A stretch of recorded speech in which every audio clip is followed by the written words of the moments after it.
And welcome everybody to another edition of the GSMC Sports Podcast brought to you by the GSMC Sports Network. As always, I'm your host, Kenneth Grunfelder, and it's great to have you guys here on this Wednesday, February 26th. We have a lot to cover on the show today. Before I get into that, just want to remind you guys, as always, to tip or donate and get your comments recognized. Make sure to hit that super chat button in the chat if you want to see me acknowledge any thought or comment you may have throughout the live broadcast. It makes the show more lively, more entertaining. Between myself, the host, and you guys, the viewers, we appreciate you guys' viewership each and every day. So any contribution you can make to the show means the world to us as we put out content for you guys each and every day. And also, the other way to help out the show is by going to the link at the bottom of the show segment on the ticker, GSMCPodcast.net. That is GSMCPodcast.net. So let's get into what we are going to discuss for today. So we are going to start off the show. We are going to talk about the reports that Travis Kelce will indeed return for his 13th season with the Chiefs, and we will talk about the impact of that. Brett Veach, the general manager, spoke to the media, with all the combine stuff underway. And yeah, Kelce, it seems like he is going to come back, so we are going to talk about that. We will also get into talking about, in the second part of the show, Luka facing off against his former team. Got a triple-double last night. Lakers get the win over the Mavericks. We will get into that in the second part of the show. We'll talk about, in the third part of the show, the Mets pitching woes, as they have a couple of injuries to their starting rotation, what they could possibly do to address that. Maybe they have to go out and make a trade, or maybe they're just going to have to, deal with what they have and hope guys step up. So we'll talk about that. We'll also get into talking about the MVP odds for both the American League and the National League, who has the best odds to win MVP for this upcoming season. Baseball is a little over a month. Opening day is a little bit over a month before we get started there. So really excited about that. And then in the final part of the show, we will get into another season overview, and today we will be talking about the Washington Commanders. So let's get into the first topic, which is talking about Travis Kelce. So it has been reported that he is going to come back for his 13th season. Kelce is fired up for his 13th season, as I was reading. And also, Brett Veach spoke on it. And this is what he said at the Combine. So, yeah, where they left it off, they had a conversation. He said, we left it as he'd be back, and we're excited to get him back and get him going. And then also Andy Reid talked about it as well. I think it'll all work out, but I'm big on that. I'm big on stepping away. I mean, Trav is positive. There's no negative to it, but step back and get yourself away from it. You just think clearer. We obviously hope he's coming back. He's been positive in that direction. We'll cross all that here next week or so.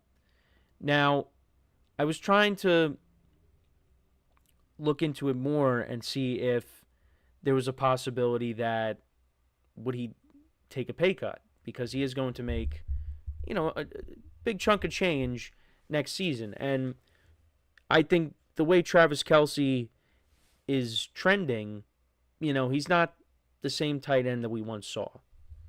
And I actually, when I was going back and looking up stuff before the show, I saw that, Brett Veach also said that apparently Travis Kelce was dealing with a bit of an illness before the Super Bowl against the Eagles.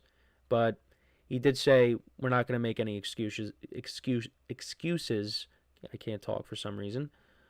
But that's something that he was dealing with, and it really wouldn't have made a difference. But listen, if you're on the field, you're healthy enough to play. So he was playing, and honestly, even a healthy Travis Kelce, if he wasn't sick, it really wouldn't have mattered, because the Eagles just dominated. But, that happens, though. Losing team or losing individual. Because I remember the Pacquiao-Mayweather fight.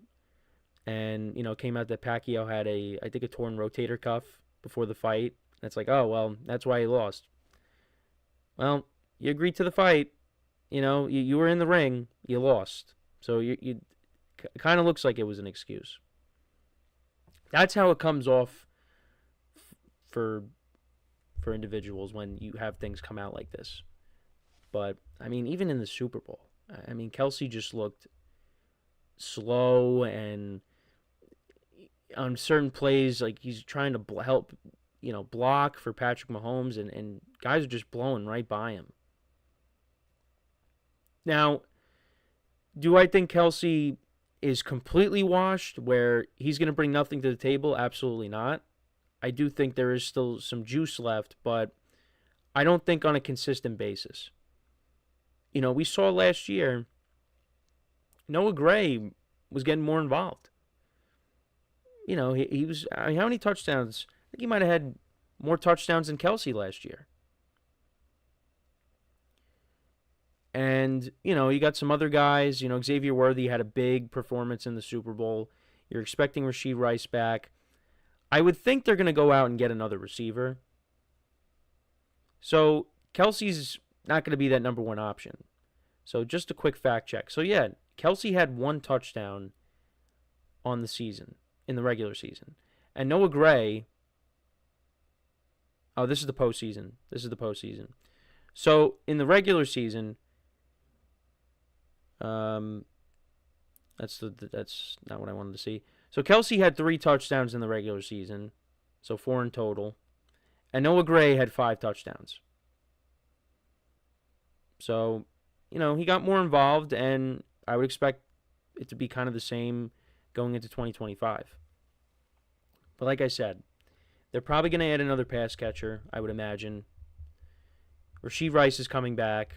Xavier Worthy, towards the end of the year and then into the postseason, he played really well. Actually, and I think I saw that they're looking to bring back Marquise Brown, so that could be who they end up bringing in. So your receiving core will basically be set for next year. And yeah, Kelce, I think could still produce, but I don't expect it to be on a regular basis. I think what we saw this year is basically what we're gonna see from here on out. Now, I could be wrong on that, but I think he's got to realize that he's not the same player. And it's hard. It's hard to do that. It's hard to realize that you're nearing the end. But he said it himself. He's going to play till the wheels fall off. So, and I might have made a couple of jokes about that on previous shows. Saying, well, the way the Super Bowl went, it looked like that's what happened or close to it. But I think to help the Chiefs, pay cut definitely should be in order. There's no question. But we'll see what happens. The Chiefs are still going to be a very good team next year. They got to go out and they got to improve this offensive line. I think, maybe draft a running back to pair with Isaiah Pacheco. Because, I mean, that Super Bowl, they got exposed. They got exposed. The fact that the Eagles didn't blitz at all, and they were able to get that kind of pressure on Mahomes, that showed us a lot.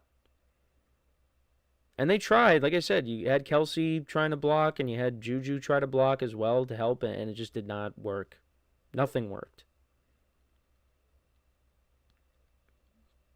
But, Kelce, I guess, we'll see how it goes next season. I was going to say, he could be... I mean, he's still going to get a lot of attention on the field, but he might just be a decoy. And these other receivers and these other weapons are, going to be more of a factor.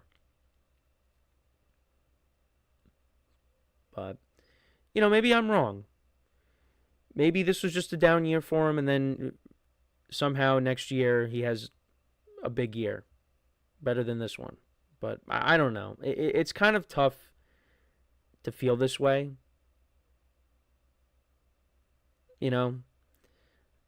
But, hey, I mean, it's Travis Kelce, so, maybe he proves us wrong. But that's kind of my thoughts on it. I think, it's a positive for the Chiefs, but at the same time, I don't think this is, prime Travis Kelce that's, playing ball next year. So how much is he really helping you? I mean, he did have over 800 yards receiving. I mean, that's not, what we're accustomed to seeing out of Kelce, but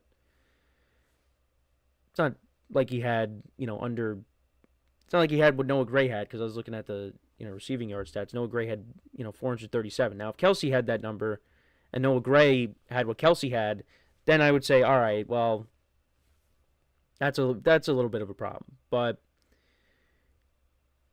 I think we're going to get what we got out of Kelce from 2024 into 2025. That's what we're going to get.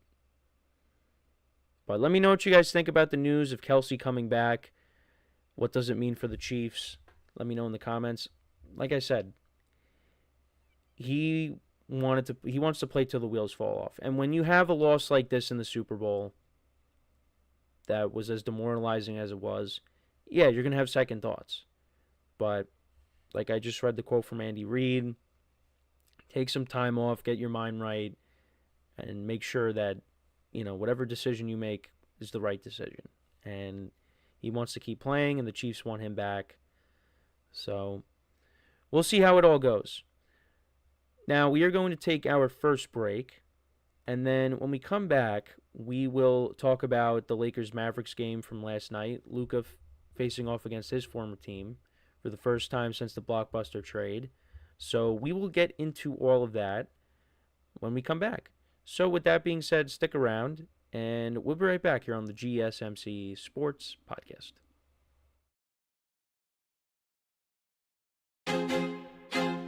I feel like I'm losing my mind. Is everybody in the world blind? Please, Lord, give me a sign, a sign. I feel like I'm losing my mind. Is everybody in the world blind? Please, Lord, give me a sign, a sign.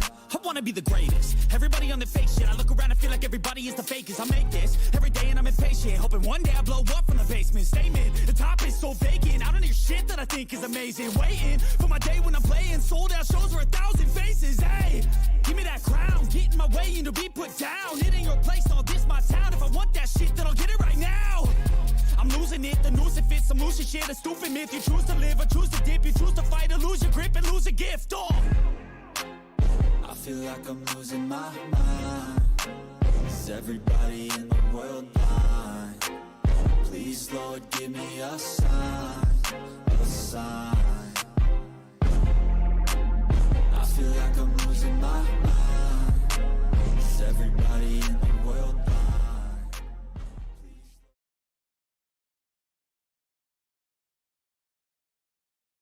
All right, and we are back here on the GSMC Sports Podcast, and for the second part of the show, we're going to now talk about the Lakers-Mavericks game from last night. Luka facing off against the Mavericks for the first time since the blockbuster trade, and ended up getting a triple-double on the night. The Lakers picked up the win. It was actually a relatively exciting game. It looked like the Lakers might end up possibly losing the game, but they ended up pulling away at the end, and this was a shorthanded Mavericks team, by the way, too, and they really gave the Lakers a run for their money. The Lakers ended up winning 107-99, and Luka at the end of the game said, talking about closure, he said the closure is going to take a while, I think. I don't know. It's just not ideal. Like I said, I'm glad this game is over. There was a lot of emotions. It'll go little by little. Every day is better. And when the TNT crew were interviewing him at the end of the game, he said, I can't wait to go to sleep. But early on, he hit that three, and he stared down that Mavericks bench. So, you could tell this game meant a lot to him early on. And, yeah, no, I mean, he ended up getting a triple-double on the night. And, LeBron James, of course, he had a big game as well. LeBron finished with 27 points. He had 12 rebounds, 11 of 17 shooting. So he had a good night. 2 for 4 from three. He had a big three late in the fourth quarter. Luka had 19 points. He had 15 rebounds and 12 assists. Like I said, triple-double. Austin Reeves had 20 points. He had Hachimura. He had 15. So once again, the Lakers starters, 4 out of the 5 starters, they finish in double digits. You got to like how the Lakers have been playing as of late. Since the Luka trade. Next, they're going to be playing the Timberwolves tomorrow, so that's going to be a good game. But right now, so the Lakers are the 4th seed, and 2 games back of the Grizzlies and the Nuggets. So that 2 seed is still in reach. But like I said, this was a competitive game. The Mavericks are missing a few guys. They're missing Lively and Gafford and Anthony Davis. I mean, that's Anthony Davis, of course, was the main part that the Mavericks got back in the Luka trade. So, yeah, they're missing quite a few guys, and they were still able to hang around and make this game competitive. And at one point in the fourth quarter, Klay Thompson turned back the clock and turned into vintage Klay Thompson. Hit a couple of threes and in the fourth quarter, and you thought, oh, man, could the Mavericks end up winning this game? But that ended up not happening. Kyrie Irving, he had 35 points on the night, 7 rebounds, 4 assists. Klay Thompson had 22 points, 8 rebounds, 1 assist. He was 5 for 10 from 3. But yeah, it was in the fourth quarter. So I mean, it was a crazy sequence because you had Thompson made a 3.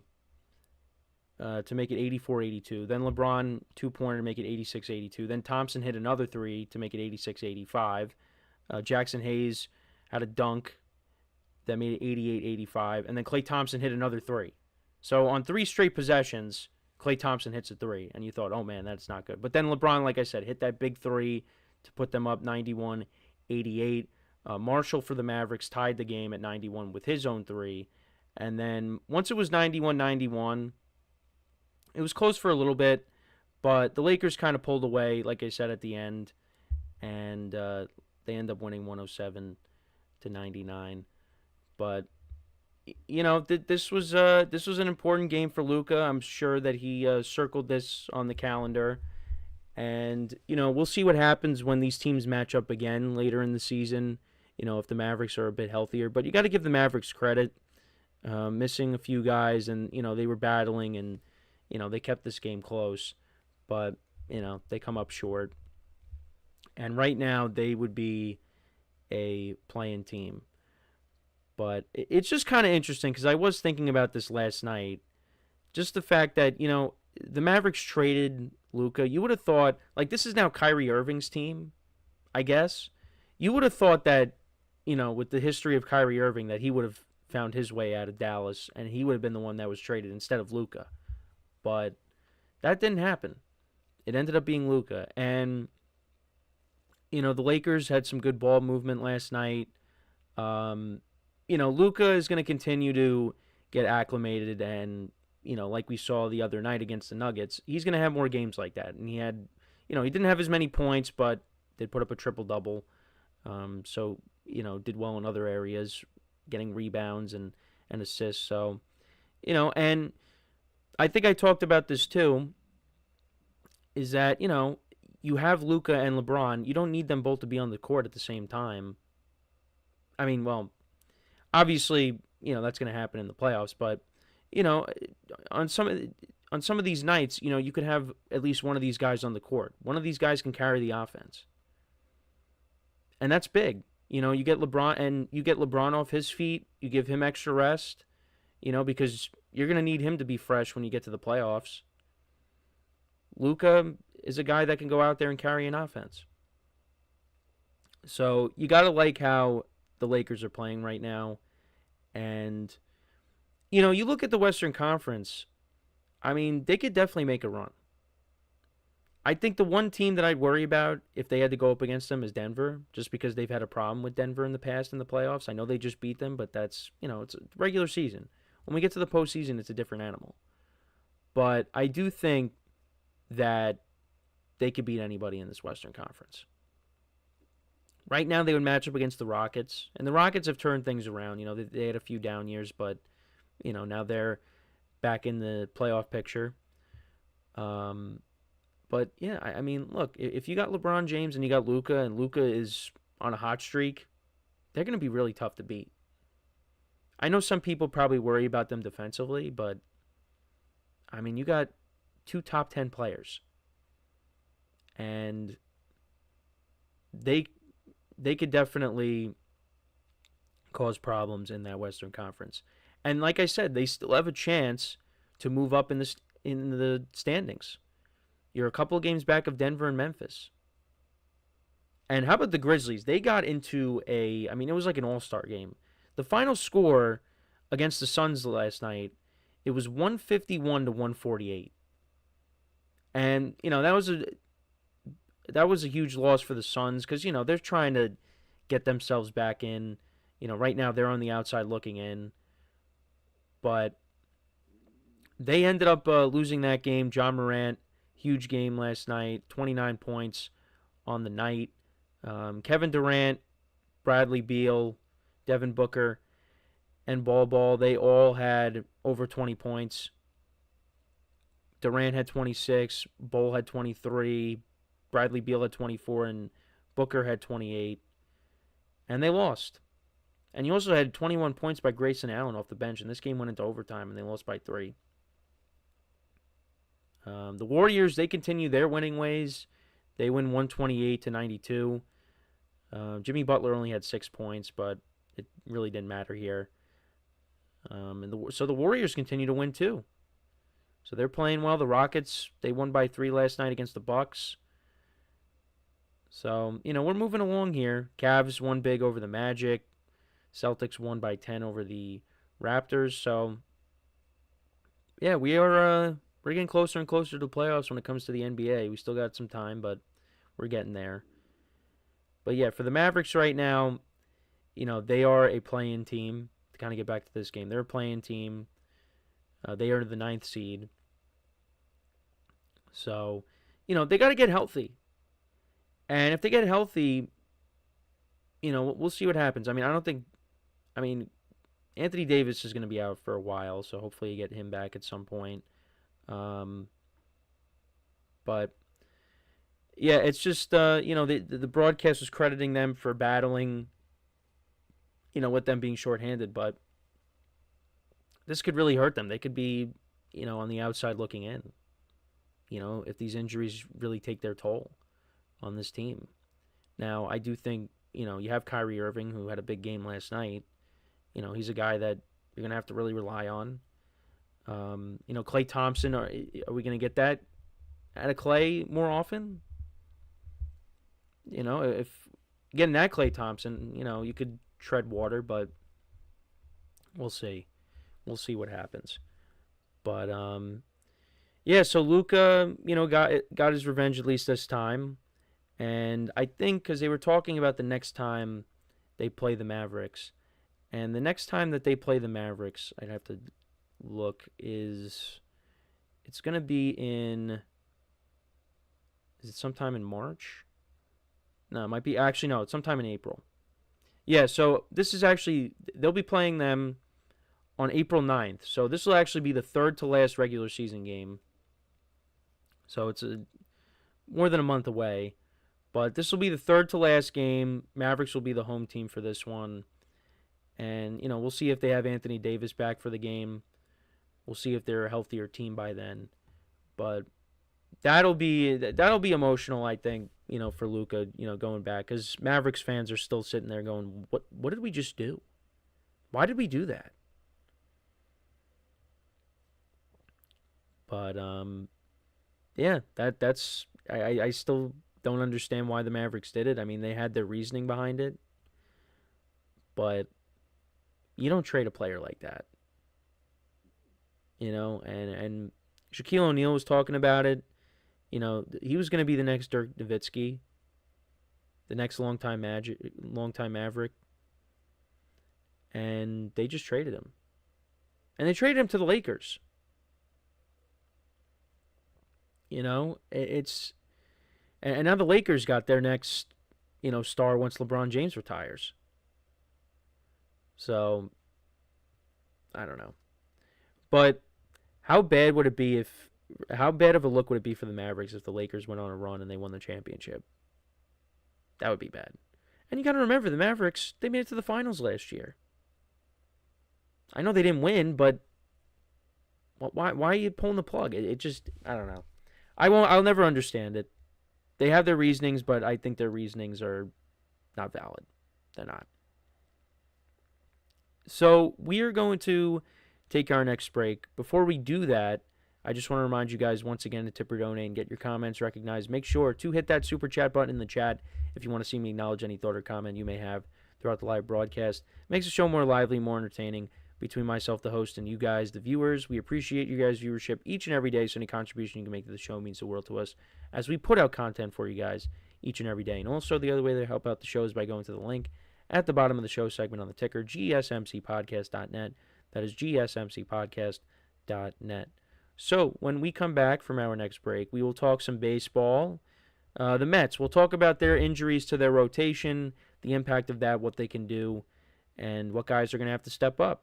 So, with that being said, stick around, and we'll be right back here on the GSMC Sports Podcast. Looking for your daily fix of sports talk without having to pay for it? GSMC Sports Network is available on YouTube. Just search GSMC Sports Network. Get your fix of daily sports talk shows on YouTube, absolutely free. NFL, college football, NBA, MLB, MMA, UFC, fantasy football, and so much more. GSMC Sports Network has shows running all day long, with new sports shows starting every 2 hours. Just like on your favorite cable sports channel, except GSMC Sports Network is absolutely free. Just search GSMC Sports Network on YouTube to catch one of your new favorite shows, like the GSMC College Football Podcast, Chip Shot Football Podcast, Hoops and Heels Women's Sports Podcast, GSMC Basketball Podcast, and so many more. Check it out for yourself. GSMC Sports Network, now available on YouTube absolutely free. Search GSMC Sports Network on YouTube right now.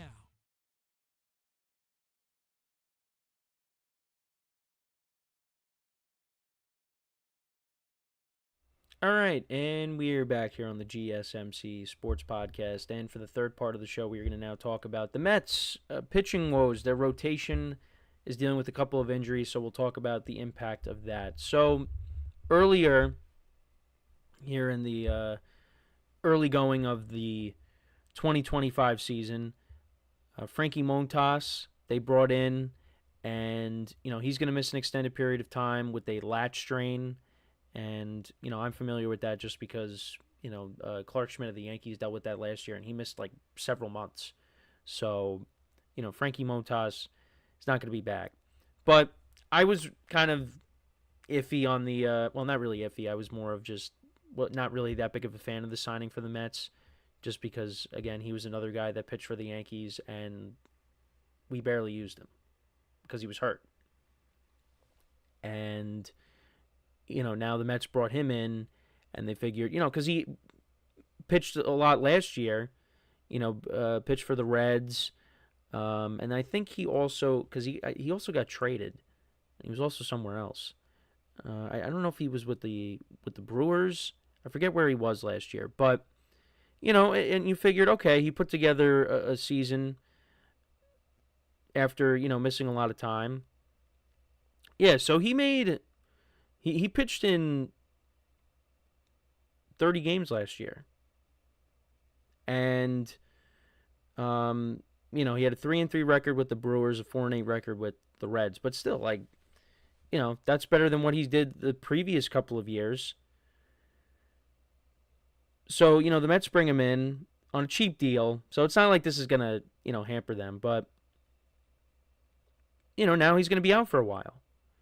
And then, you spend all this time trying to negotiate with Sean Manaea, and they brought him back, which, I thought was the right move because he had a good year for them last year, was arguably their best pitcher. And now he's hurt.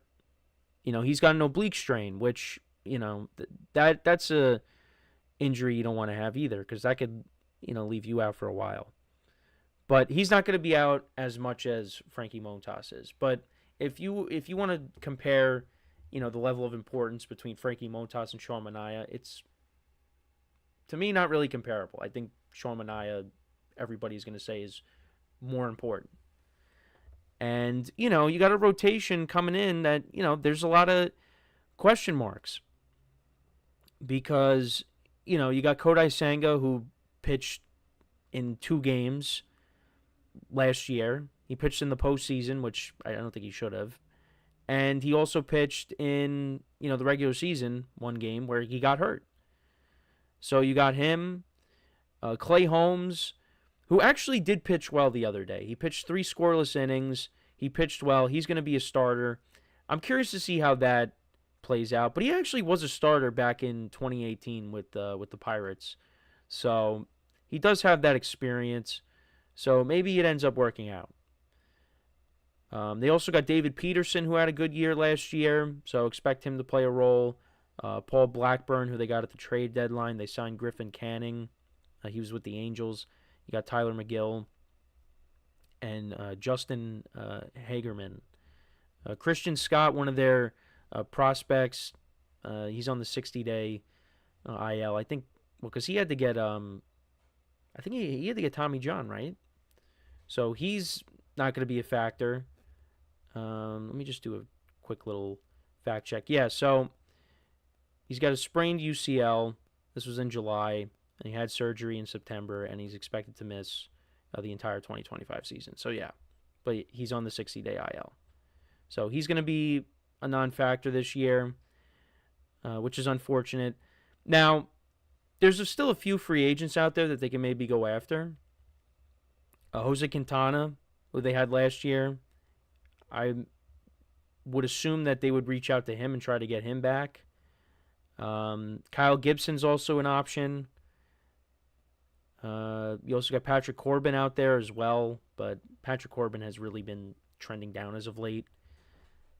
Well, really, for years now, so I'd probably stay away. And then you also have Lance Lynn as well. He is also a free agent. So there are some options if they were to look at free agency. I think Quintana probably makes the most sense. So maybe they bring him back. They got prospects that maybe they could work out, but I feel like that's where they're going to go. They're probably going to end up going with, someone in free agency. And Quintana makes the most sense. Now, the other thing they could do too is they could go out and maybe trade for someone, because we've heard the Padres could be shopping Michael King and Dylan Cease. Now, maybe they don't necessarily get them, the Mets, they don't get them now, but maybe if the Padres are in a position where they're just not competing, which I doubt. I think the Padres are going to be a very good team. If they keep everybody together, I think they're going to be a very good team once again this year. And I don't think they'd be wise to trade Michael King and Dylan Cease if that's the case. And I don't think they would. But if it seems like they have no chance of doing anything this year, if this season ends up turning out to be a disaster, then, maybe the Mets say, all right, let's try to get, one of those 2 guys. Or maybe another starter that's available. But that is the one concern that I have going into this year for the Mets, is their pitching. I think their bullpen is improved. Definitely better on paper than it has been in years past. The lineup is going to be solid. What I worry about is the starting rotation, because there's a lot of ifs. Now, look at last year. Last year, I don't think many people, thought the Mets were going to go as far as they did. I don't think Met fans thought that either. But they were able to put together a very good season, and they were able to piece it together with the rotation that they had. Now, they're not going to have Luis Severino this year. He signed that big contract with the A's. So, I would have thought maybe they would have brought him back, but I guess they didn't want to pay him that much money, which I can't really fault David Stearns for that, because, Severino, the previous year, he was awful. And they signed him to a 1-year deal and it ended up panning out. Now you sign him to a multi-year extension, and he ends up being 2023 Luis Severino, then that looks like a bad deal. So, and also the Mets had so many other things that they were trying to get done. You had Manaea, and of course, you know, the Juan Soto negotiations, which that was the biggest thing. I should have started out with that instead of saying Sean Manaea. But, they got Soto. They brought back Manaea. They finally got Pete Alonso back. So there were a lot of other things on the table that they needed to, finish up first. And, if Severino was still available and he wanted to come back, then maybe they could have worked something out. But I don't know. I think it might have just came down to, hey, we're not going to give you a big contract. So, but give Severino credit. He had a good year and, he got paid. So, I wish him nothing but the best with the A's. As a Yankee fan, I appreciated everything Severino did. It's just he couldn't stay healthy. That's really the bottom line. And had he did, who knows? But yeah, that's my concern with the Mets. Now, I don't think it's going to really derail their season. I think they're going to be able to overcome this, and they're going to be a very good team in the National League. But they might have to outslug people. Their lineup might have to score 5 or 6 runs a game. Now, on every single night, I don't think that's going to happen. And, you could also say, well, look at the division that they play in. You got the Phillies and you got the Braves who are going to be back. It's going to be tough. And the Nationals, they're on the come up. But, I don't think they're going to be part of that conversation just yet. And then the Marlins, are the odd man out of this discussion. They're still a last place team, in my opinion. So, yeah, no, there's definitely, I'm definitely a little bit concerned because there's a lot of ifs, but the same thing happened last year. But you could also say, well, what if the opposite happens? Well, here's the thing. Their lineup is better. Their bullpen's better. The rotation might be an issue, but there's other areas that they improved in.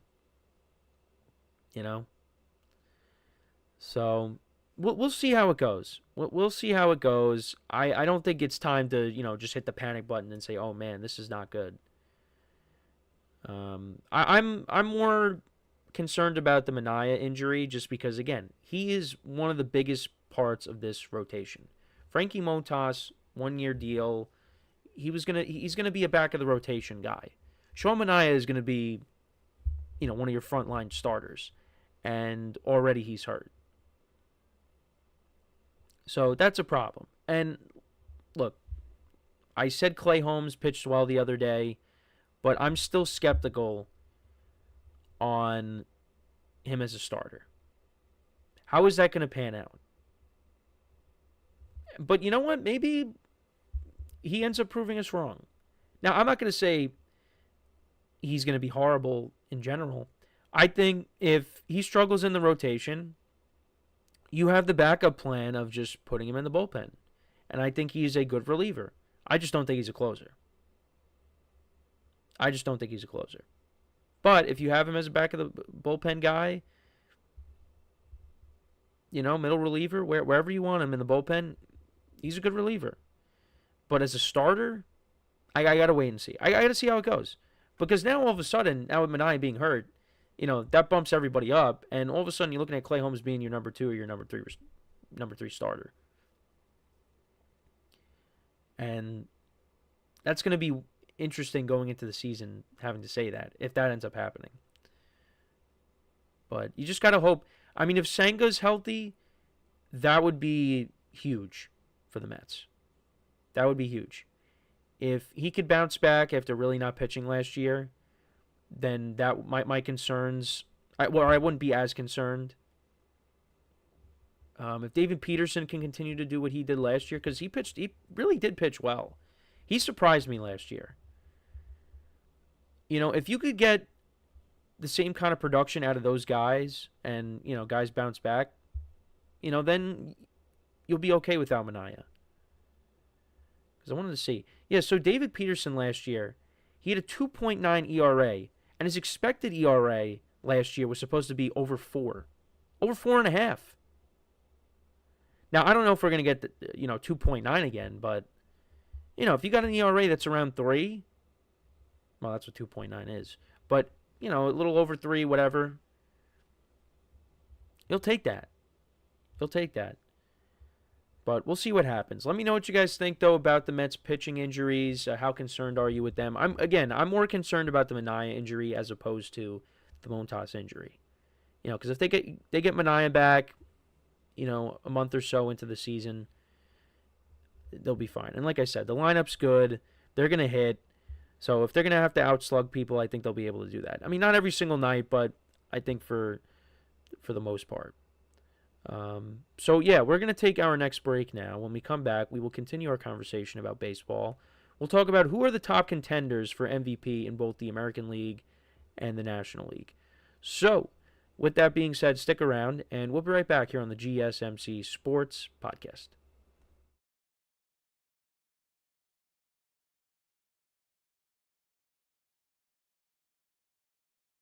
For the best and latest podcasts available anywhere, go to the podcast app on your cell phone and type in GSMC to access free content-rich podcasts on health and wellness, book reviews, sports, entertainment, relationships, social media, movies, technology, finance, and even weird news. Subscribe and download the GSMC Podcast Network's family of shows, available everywhere podcasts are found.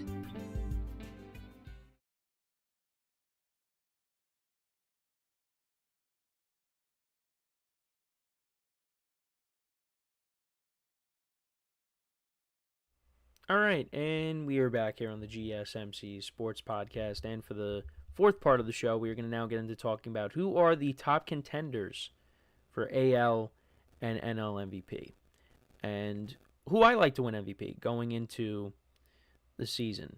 Now, it's very hard to pick against Judge and Ohtani.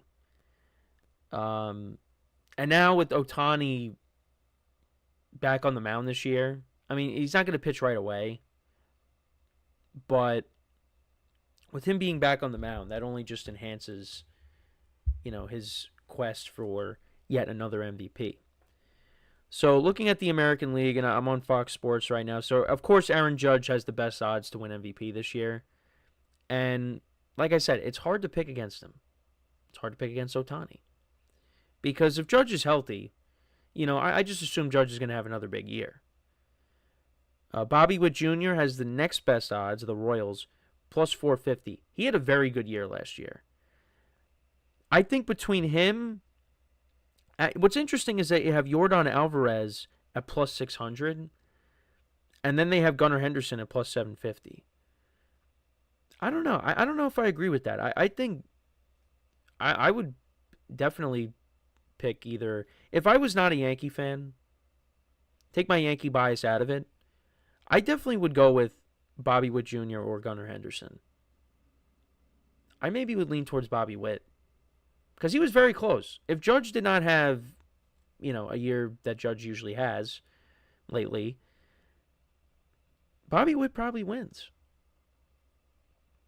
So I might go with him. Jose Ramirez is at plus 1,500. Corey Seager's at plus 1,600. A healthy Corey Seager, he missed a lot of time last year. You got to factor him in. Mike Trout is at plus 1,600 as well. And hopefully, if Mike Trout stays healthy, maybe he is in that conversation. If Mike Trout is in that conversation, that means he's been healthy. And I hope he is healthy. That's the main thing. I talked about Mike Trout, when we first started the show, the position change. There's a decent amount of players changing positions this year. I'm hoping Mike Trout is just healthy. And he could play a full season again. But unfortunately, I'm a little skeptical on that because he just really hasn't been able to do that as of late. And I hope that doesn't lead to him retiring because that could very easily be the case. So I talked about them. Vladimir Guerrero Jr. is at plus 1,700. So that's the American League. Like I said, I think if I don't want to say Aaron Judge is going to win again because I feel like that's just lame. But you go back to last year. So these were Bobby Witt stats from last year. 332 batting average, which was first in the league. 32 home runs. Had 109 runs batted in. 31 stolen bases. He had a very good year. The problem is Aaron Judge plays in the same league as you. And Judge put together another fabulous season. 58 home runs, a 322 batting average, 144 runs batted in. So first in the league in both home runs and RBIs. I mean, it's tough to beat that. But,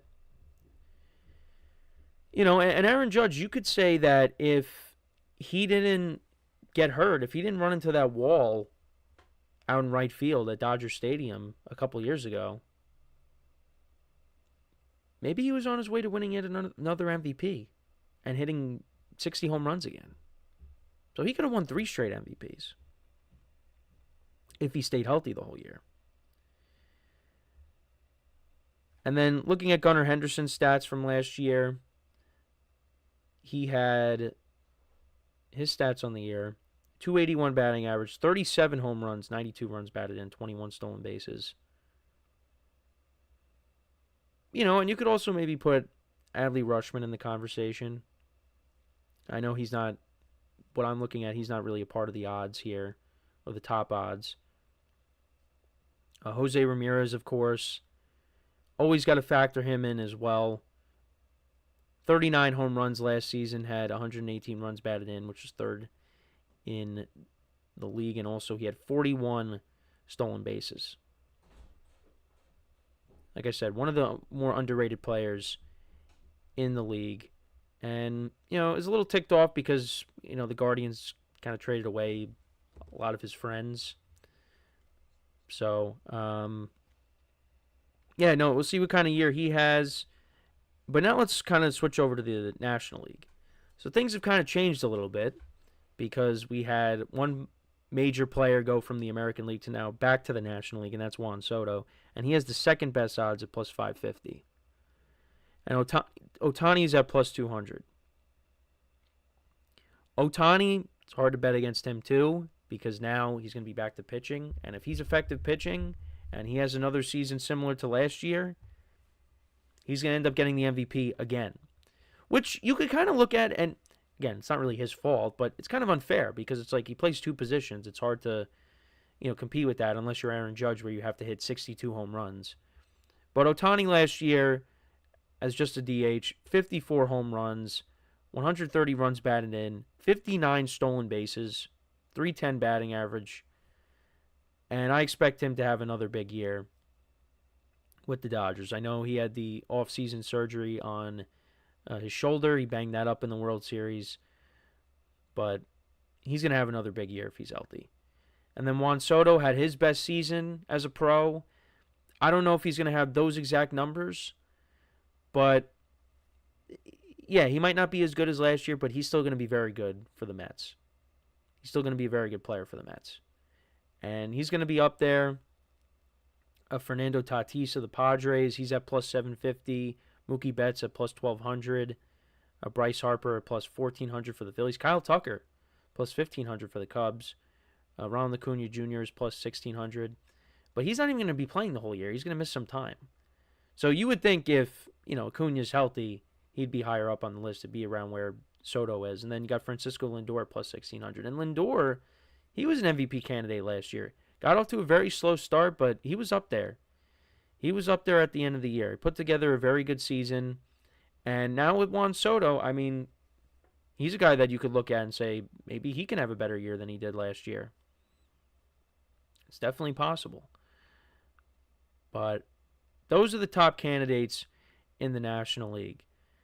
I mean, I would probably be lame and still favor Ohtani and take him. Now, the other thing that could happen is injuries. You know, like I said, Aaron Judge could have won 3 straight MVPs and, you know, had he not gotten hurt. But injuries definitely could play a role. I don't want to pick the same player again. I mean, I would look to maybe taking either a Mookie Betts or, you know, I mean, Soto, like I said, he's going to be up there, of course. You know, Lindor, Bryce Harper. If Acuna was going to play the whole year, I maybe would choose him.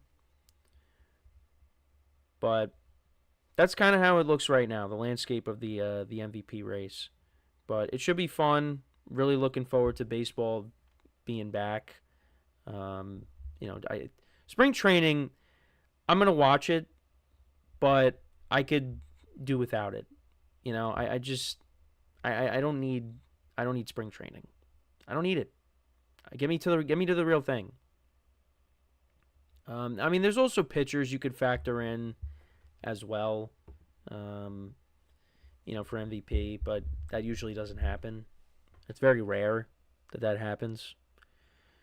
But yeah, mostly we're gonna take a look at the hitters, the players that play the field, and decide between them on who's gonna win MVP. Because we had Justin Verlander win it once, Kershaw won it once, but that's just in my lifetime. But I think Ohtani's the one exception, I guess, because he does both. He hits and pitches. But we'll see what happens. I'm always just going to assume, like I said before, that Aaron Judge is just going to have another year where he hits close to 60 home runs.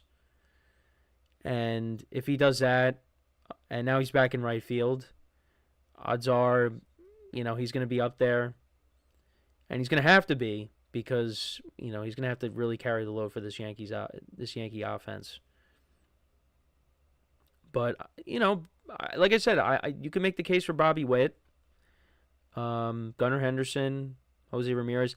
I kind of discounted Yordan Alvarez. I don't know. I don't see it. I don't know how Fox has him with the third best odds to win AL MVP. He's a great player, but I'd probably reshuffle the names a little bit. But then again, you could look at the Astros. They lost Bregman now. It's Alvarez and Altuve.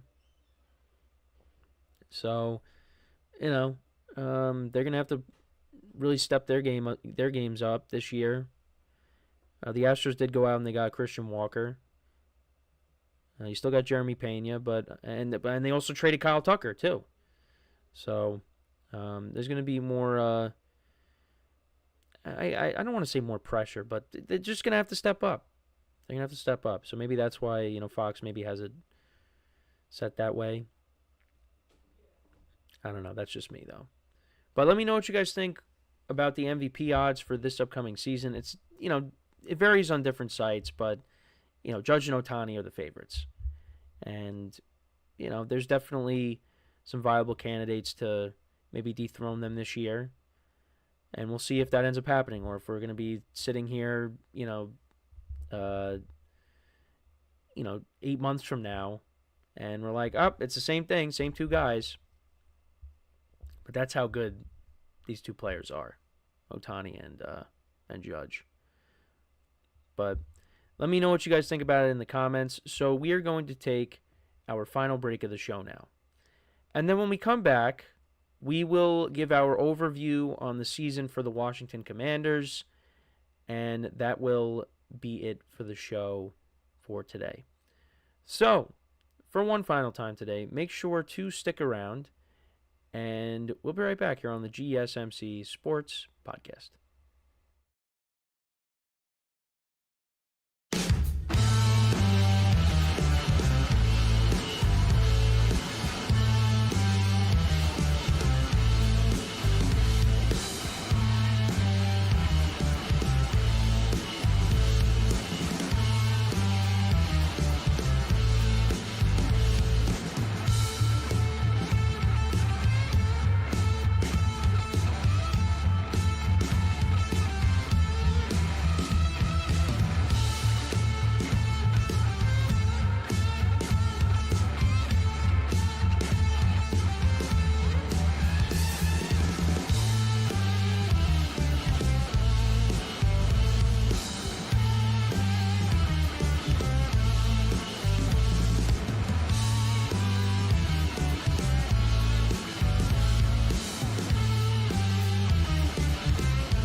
All right, and we are back here on the GSMC Sports Podcast. And for the final part of the show, we are going to break down the Washington Commanders season.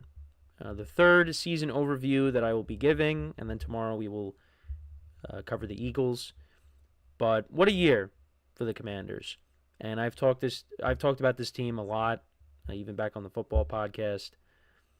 This was a team that I just did not see having the season that they were going to have. Not many people did. Certainly not getting all the way to the NFC Championship game. I had this team finishing around the same record that they had in 2023. I didn't really know what to expect out of Jaden Daniels.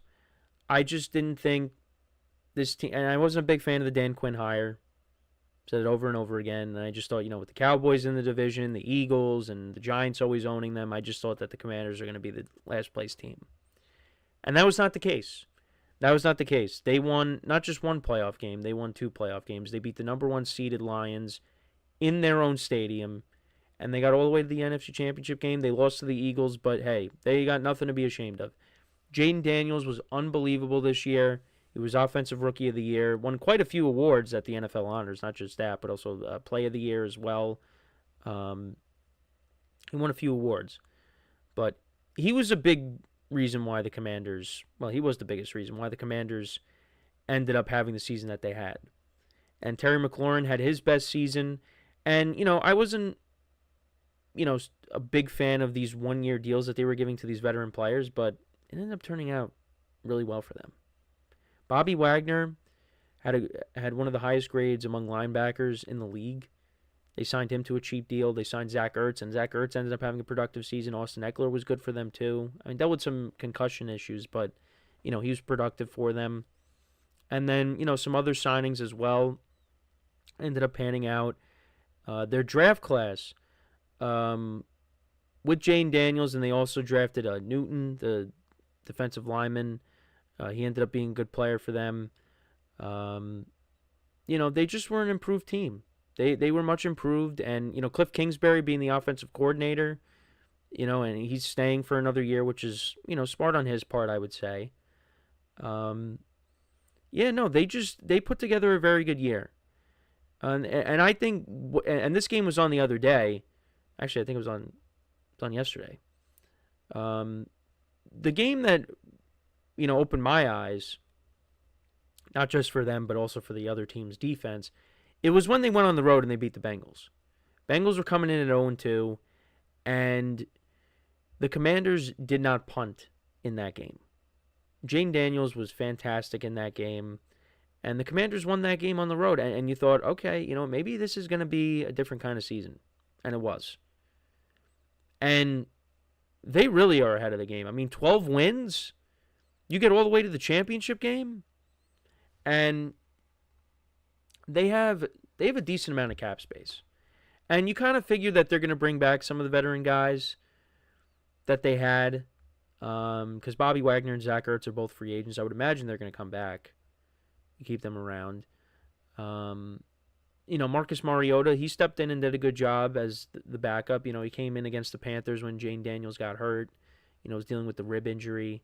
And then also, they took him out in the Cowboys game final week of the season, and Mariota won that. So I think having Mariota come back as a backup, I think that would be a wise choice for them. The offensive line was improved. Not great, but definitely improved. I think that's something that's going to have to be addressed during the draft. I think at some point they'll draft a lineman or bring one in. Another thing, too, is getting another weapon opposite of Terry McLaurin. I think that is going to be huge to get another weapon in there. Like I said, bring back Zach Ertz. But I think also getting another wide receiver in there. And I would assume they would draft one as well. Maybe at some point in the draft. But, there's definitely choices out there, that maybe they could potentially go and get. But we'll have to wait and see. T. Higgins could be back with the Bengals. Well, who knows? Maybe they trade for him. Actually, I don't know if they'd be able to. Because I think they're actually working on an extension with Terry McLaurin. Actually, speaking of extensions, Khalil Shakir got an extension with the Bills. I'm a fan of that. Shakir is a underrated receiver, so happy he got his money. But, Chris Godwin is a free agent. I don't know if the Bucs are going to franchise tag him, but maybe they're looking to bring him back. We'll see what they end up doing.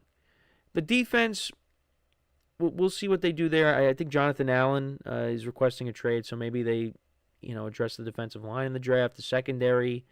They traded for Marshawn Lattimore, which I think was smart. They needed to improve that secondary. Frankie Louvu was another guy that they brought in, had a good year. So, like I said, you got to give the Commanders credit. They're not going anywhere.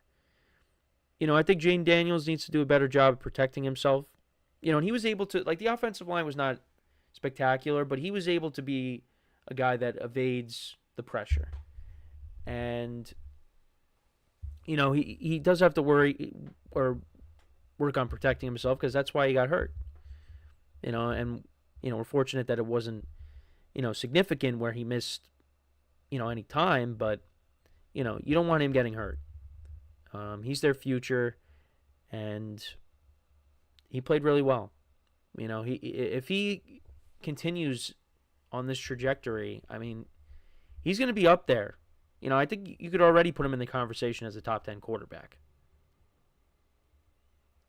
So, we'll see what kind of performance he puts on in his sophomore season. But I just can't get over the fact how wrong I was with the Commanders. Really just didn't see it coming. And it's just my Giants fandom maybe blinded me a little bit just because I'm always used to them defeating Washington. And they could have. Definitely the first game. Because if the Giants had a kicker in that game, they'd probably win. And then maybe they at least split. And the Commanders did win, some close ball games throughout the year.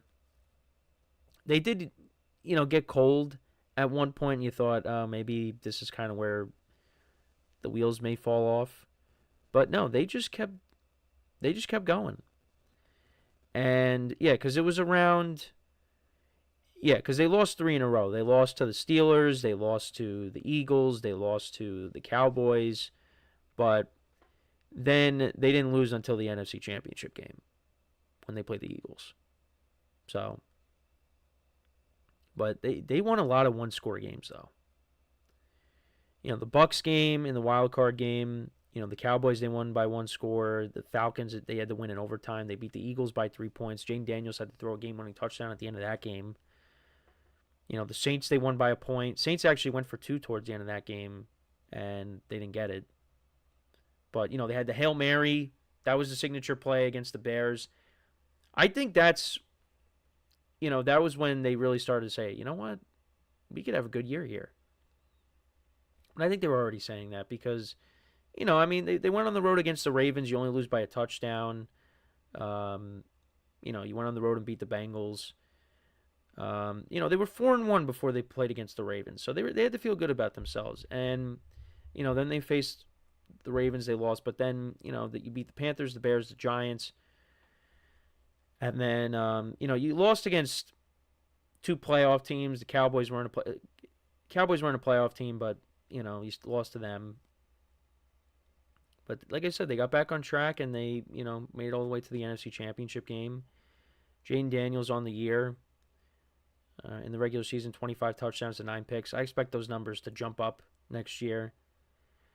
And he led the team in rushing yards, too. He had almost 900 yards rushing on the season. And Terry McLaurin, 13 touchdowns. Finally has his quarterback. So, my bad, knocked into my mic. But yeah, you really got to like the direction the Commanders are heading in. I certainly will not be giving them 4 wins when we do schedule predictions next season. We'll not be doing that. But it's going to be very tough. The division is definitely going to be more competitive because I anticipate that Dallas will be back to being who they usually are, and that is a team that competes for a playoff spot. And the Eagles aren't going anywhere. You really just have the Giants, like I've been saying. And, if the Giants, maybe go out and get a quarterback, and maybe that quarterback is Matthew Stafford, then all of a sudden you got to deal with them too. I mean, they need a lot more than just Matthew Stafford. I don't know. I'm caught in this weird spot with the Giants because they have good players on this team, but it's just it didn't translate on the field. So what does that say about the players? No, I mean, it's more than just that. It's just the quarterback situation was a disaster. We'll see what they do. But Commanders, though, I mean, if they knock it out of the park this offseason, they are going to be a huge threat in the NFC. And not just for next year, but for years to come. They're not going anywhere. They got the quarterback. They got the right head coach in place. Just continue to build this roster. And it's amazing how they change ownership. And after just 1 year, I mean, look at the results. It's unbelievable. But props to them. The Washington fans deserve it. I mean, it has been a long time. They've gone through a bunch of different quarterbacks. You had Kirk Cousins for all those years, and you made the playoffs. One time with him, and you didn't win the playoff. You didn't win that game.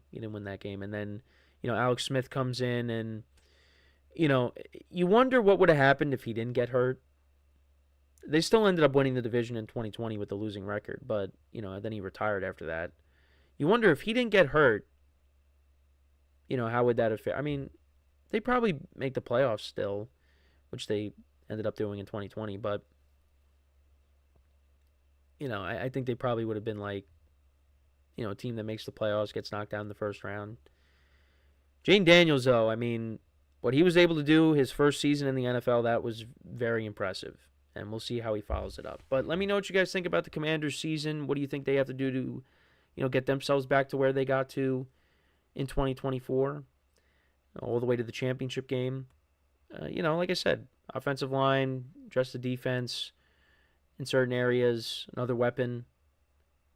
We'll see what they end up doing. We'll see how Jaden Daniels follows up his season. But that is all the time that we have for today. Thank you guys for tuning in. Make sure to check out all the other shows as well on the network. Make sure to leave a like, comment, and subscribe to the video. And until next time, I'm Kenneth Grunfelder signing off from the GSMC Sports Podcast, brought to you by the GSMC Sports Network. Have a good day, and I will talk to you guys tomorrow. Take care.